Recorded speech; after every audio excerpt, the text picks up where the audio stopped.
Neat leakage పై వచ్చిన ఫిర్యాదులన్నీ supreme court విచారించనుంది. ఈ మేరకు వివిధ రాష్ట్రాల హైకోర్టులకు ఫిర్యాదులు బదిలీ చేయాలంటూ ఆదేశాలు జారీ చేసింది.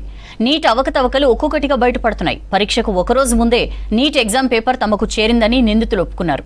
మరోవైపు నీట్ పరీక్షను మళ్లీ నిర్వహించాలంటూ విద్యార్థులు దేశవ్యాప్తంగా ఆందోళనకు దిగారు. నీట్ లీకేజీపై సుప్రీంకోర్టు కీలక ఆదేశాలు జారీ చేసింది. ఈ కేసుపై వివిధ రాష్ట్రాల హైకోర్టులోని విచారణలపై స్టే విధించింది.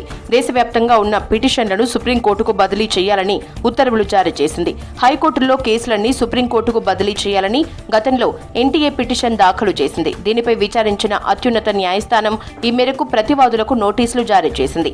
మరోవైపు నీట్ కౌన్సిలింగ్ ప్రక్రియను నిలిపివేసే ఆలోచన లేదని స్పష్టం చేసింది సుప్రీంకోర్టు.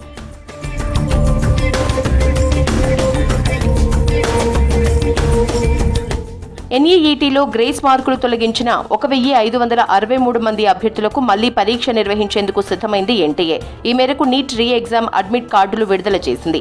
ఎన్టీఏ వెబ్సైట్లో అడ్మిట్ కార్డుల్ని అందుబాటులో ఉంచింది. జూన్ 23న రీ ఎగ్జామ్ జరగనుంది.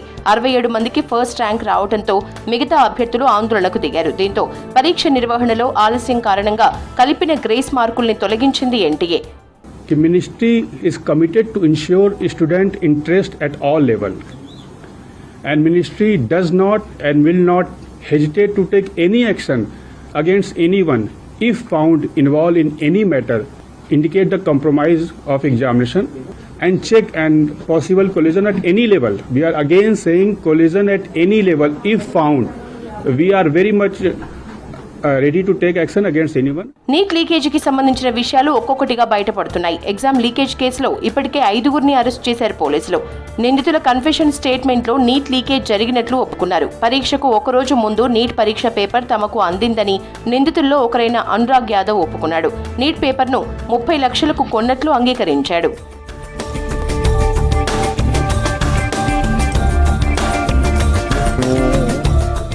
దేశవ్యాప్తంగా నీట్ లీకేజీకి వ్యతిరేకంగా ఆందోళనలు కొనసాగుతున్నాయి. ఢిల్లీలో కేంద్ర విద్యాశాఖ మంత్రి ధర్మేంద్ర ప్రధాన్ ఇంటి ముందు నిరసనకు దిగారు ఎన్ఎస్యుఐ నేతలు. విద్యార్థులకు న్యాయం చేయాలని డిమాండ్ చేశారు. నీట్ పరీక్షను మళ్లీ నిర్వహించాలని ప్లకార్డులతో నిరసన తెలిపారు. కేంద్ర విద్యాశాఖ మంత్రి నీట్ లీక్ కు బాధ్యత వహిస్తూ వెంటనే రాజీనామా చేయాలని డిమాండ్ చేశారు. ఛత్తీస్గఢ్, బీహార్, కేరళ సహా పలు రాష్ట్రాల్లో విద్యార్థులు ఆందోళనలు చేపట్టారు. కేంద్రం నిర్లక్ష్యంతోనే యూజీసీ నెట్తో పాటు నీట్ లీక్ అయిందని ఆరోపించారు స్టూడెంట్స్.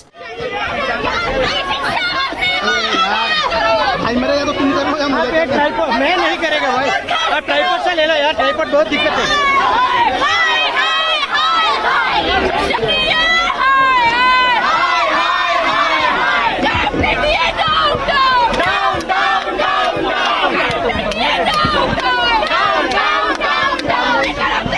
వైద్య విద్య కోర్సుల్లో ప్రవేశాలకు నిర్వహించిన నీట్ 2024 ఎగ్జామ్లో అవినీతి జరిగినట్లు ఆరోపణలొచ్చాయి.